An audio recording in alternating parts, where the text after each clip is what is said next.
अस्सलाम वालेकुम, कैसे हैं आप सब। उम्मीद है आप सब खैरियत से होंगे। आप सबका वेलकम है रूहानी बात पर। तो जनाब, आज बात करेंगे हम इस टॉपिक पर कि डीएम को कब रियलाइजेशन होती है डीएफ को हर्ट करने की। उसे कब एहसास होता है कि उसने डीएफ का दिल दुखाया है, उसे हर्ट किया है। तो ये सब कब होता है, आज बात करेंगे हम इस टॉपिक पर। तो जनाब, सबसे पहले होता है ईगो और कंट्रोल का आगाज़। ट्विन फ्लेम जर्नी के स्टार्ट में डीएम अपनी लाइफ को अपने कंट्रोल में रखना चाहता है। उसके अंदर एक नेचुरल फियर होता है कि अगर वो डीएफ के इमोशंस को एक्सेप्ट कर लेगा तो कहीं वो वीक ना लगने लगे। इसीलिए डीएम डीएफ के प्यार को कभी कभी लाइटली लेता है या फिर उसके प्योर फीलिंग को इग्नोर कर देता है। डीएम के अंदर ईगो इतनी स्ट्रॉन्ग होती है कि वो अपने इमोशंस को गलत नहीं मानता। अगर डीएफ हर्ट होती भी है तो डीएम के माइंड में आता है कि शायद वो ओवर थिंक कर रही है या अननेसेसरी इमोशनल है। इस वजह से डीएम को इस वक्त तक बिल्कुल रियलाइजेशन नहीं होती कि वो डीएफ के दिल को तोड़ रहा है। उसके लिए ये बस एक नॉर्मल बिहेवियर होता है, लेकिन असल में उसका ये एटीट्यूड डीएफ को डीपली वुंड करता है। नंबर 2, साइलेंस और डिस्टेंस का असर। यानी कि जब डीएफ रियलाइज़ करती है कि डीएम उसकी वैल्यू नहीं समझ रहा तो वो अपना फोकस वापस अपने आप पे डालना शुरू करती है। साइलेंस क्रिएट करना डीएफ के लिए एक सेल्फ रिस्पेक्ट का डिसीजन होता है, लेकिन डीएम के लिए ये एक बहुत बड़ा शॉक होता है। डीएम अब सोचता है कि जो एनर्जी हमेशा उसके आसपास होती थी वो अचानक ख़त्म क्यों हो गई है। डीएम पहले कंफ्यूज होता है, फिर अंदर से अनईजी फील करता है। हर मैसेज का रिप्लाई ना मिलना, हर कॉल का जवाब ना आना उसके लिए एक दर्द बन जाता है। उस वक्त डीएम के दिल में पहली बार ये क्वेश्चन उठता है कि मैंने ऐसा क्या किया जो वो मुझसे दूर हो गई। यहाँ से डीएम की सबकॉन्शियस लेवल पे रियलाइजेशन स्टार्ट होती है, लेकिन अभी वो गिल्ट में कन्वर्ट नहीं होती। नंबर 3, अपनी फीलिंग्स का मिरर इफ़ेक्ट। यानी कि ज़िंदगी एक दिन डीएम के सामने आईना बन के खड़ी हो जाती है। जिस तरह डीएम ने डीएफ को इग्नोर किया या उसकी फीलिंग्स को लाइटली लिया था, वही चीज़ डीएम को किसी और सिचुएशन में एक्सपीरियंस होती है। जैसे कि उसको खुद किसी क्लोज़ इंसान से रिजेक्शन मिलता है या उसकी इम्पोर्टेंस को किसी और ने अंडर एस्टिमेट कर दिया होता है। ये मोमेंट डीएम के लिए शॉकिंग होते हैं और उसके दिल में एक थॉट घूमता है कि यही तो मैंने डीएफ के साथ किया था। मैंने भी उसको फ़ील करवाया था कि वो मैटर नहीं करती। ये मिरर इफ़ेक्ट डीएम के हार्ट को हिला देता है और पहली बार गिल्ट की हल्की सी चिंगारी उसके अंदर जागती है। नंबर 4, थर्ड पार्टी और दुनिया का प्रेशर। यानी कि डीएम ज़्यादातर केसेस में third party situations, family expectations या सोशल नॉर्म्स की वजह से डीएफ को हर्ट करते हैं। ठीक है, उस वक्त उनको लगता है कि दुनिया का कहना सही है और उसके डिसीजन लॉजिकल हैं। लेकिन वक्त के साथ उसको समझ आता है कि दुनिया के लिए जो डिसीजंस लिए थे उसने उसके अंदर ही गिल्ट और रिग्रेट भर दिया है। डीएम रियलाइज़ करता है कि दुनिया सिर्फ देखने वाली है, बोलने वाली है, लेकिन असली सुकून और असल कनेक्शन सिर्फ डीएफ के साथ था। उस वक्त उसके दिल में एक क्वेश्चन उठता है कि मैंने दूसरों के कहने पर अपनी सोल का आराम क्यों खो दिया। ये गिल्ट उसके दिल में हैवी वेट की तरह चिपक जाता है और वो रिग्रेट से बच नहीं पाता। नंबर 5, डीएफ का डिटैच हो जाना। यानी कि सबसे स्ट्रॉन्ग रियलाइजेशन डीएम को तब होती है जब डीएफ सिर्फ साइलेंस नहीं बल्कि इमोशनल डिटैच कर जाती है।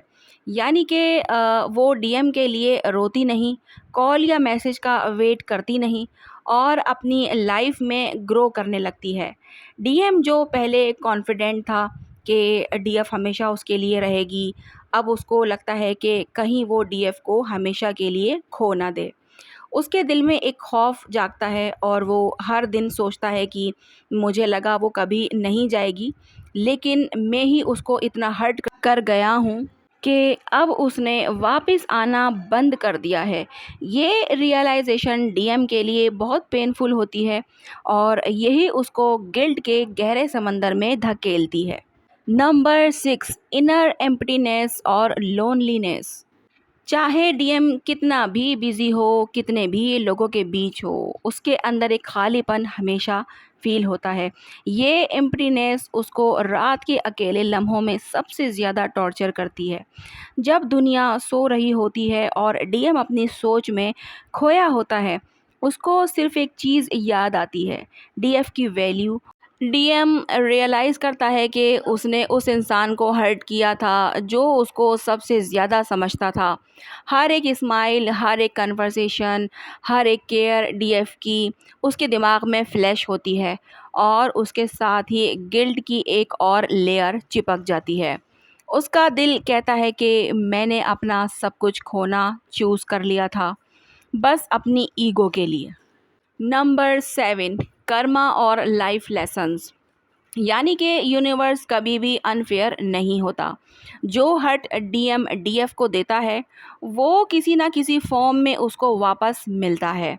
शायद किसी और इंसान से बिट्रेयल मिल जाए या उनकी फीलिंग्स को कोई और रिजेक्ट कर दे।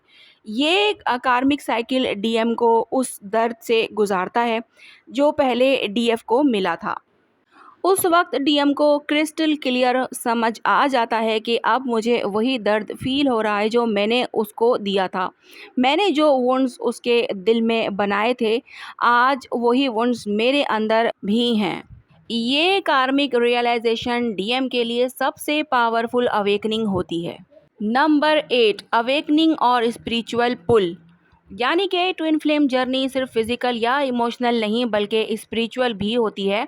डीएम जब गिल्ट और रिग्रेट के अंदर घिरता है, तब यूनिवर्स उसको बार बार साइंस और ड्रीम्स के थ्रू डीएफ की याद दिलाता है। यानी कि उसको 1111 ट्रिपल टू या डीएफ का नाम बार बार सामने आता है। कभी ड्रीम्स में डीएफ आती है और वो उनसे दूर जा रही होती है। ये सब चीज़ें डीएम के गिल्ट को और गहरा कर देती हैं और डीएम को ये समझने पर मजबूर करती हैं कि डीएफ उनकी रूह का हिस्सा थी। रियलाइजेशन यहाँ इतनी गहरी हो जाती है कि वो हर वक्त डीएफ के इमोशंस को महसूस करते हैं। नंबर 9, रिग्रेट और गिल्ट की गहराई। यानी कि ईगो टूट चुका है, डिनाइल ख़त्म हो चुका है, अब डीएम सिर्फ गिल्ट और रिग्रेट में डूब जाते हैं। ठीक है, हर वो मोमेंट उनको याद आता है जब उन्होंने डीएफ को हर्ट किया, इग्नोर किया या फिर हर्श वर्ड बोले। हर एक याद उनके दिल में तीर की तरह चुभती है। उनका दिल बस एक ही बात कहता है कि काश मैंने उस वक्त उसकी फीलिंग्स समझ ली होती, काश मैंने उसको हर्ट ना किया होता। डीएम का रिग्रेट इतना गहरा होता है कि वो अपने आप को पनिश करने लगता है। वो अपने आप को उन सिचुएशंस में वापस ले जाता है और सोचता है कि अगर उस वक्त वो डीएफ के लिए थोड़ा सॉफ्ट हो जाता तो आज उनकी लाइफ कितनी अलग होती। नंबर 10, एक्शन और रिडेम्पशन का वक्त। यानी कि रियलाइजेशन का लास्ट और सबसे पावरफुल स्टेज तब होता है जब डीएम सिर्फ गिल्ट में नहीं रहता बल्कि उस गिल्ट को हील करने के लिए एक्शन लेने लगता है। वो अपनी लाइफ के टॉक्सिक लोगों और पैटर्न्स को तोड़ता है, अपने फियर्स को फेस करता है और एक बेटर इंसान बनने की कोशिश करता है। उनका दिल सिर्फ एक ही बात चाहता है कि मैं डीएफ से माफ़ी मांगना चाहता हूँ, मैं उसको दिखाना चाहता हूँ कि मैं बदल गया हूँ, मैं उसको वो सुकून देना चाहता हूँ जो मैंने पहले छीन लिया था। यही वो वक्त होता है जब डीएम का रियलाइजेशन कंप्लीट होता है और वो अपनी रूह के दूसरे हिस्से यानी कि डीएफ के पास लौटने के लिए तैयार होता है। यानी कि ट्विन फ्लेम जर्नी में डीएम को रियलाइजेशन तब होती है जब वो अपनी ईगो के पर्दे को हटाकर अपने दिल के असली इमोशंस को फील करता है। ये रियलाइजेशन स्लो, पेनफुल और कभी कभी ईयर्स लॉन्ग प्रोसेस होती है, लेकिन एक ना एक दिन डीएम समझता है कि डीएफ को हर्ट करके उसने अपना ही दिल तोड़ दिया था और वहीं से उनकी न्यू जर्नी का स्टार्ट होता है। तो जनाब बात आई समझ में कि डीएम को रियलाइज़ कब होता है कि उसने डीएफ को हर्ट किया था। ठीक है, तो उम्मीद है कि आपको समझ में आ गया होगा। कुछ ना समझ में आया हो तो आप लोग पूछ सकते हैं कमेंट बॉक्स में, मैं बताने की पूरी कोशिश करूँगी। तो जनाब मिलते हैं हम लोग नेक्स्ट वीडियो में। अपना बहुत ज़्यादा ख़्याल रखिएगा और मुझे दुआओं में याद रखिएगा। अल्लाह हाफ़िज़।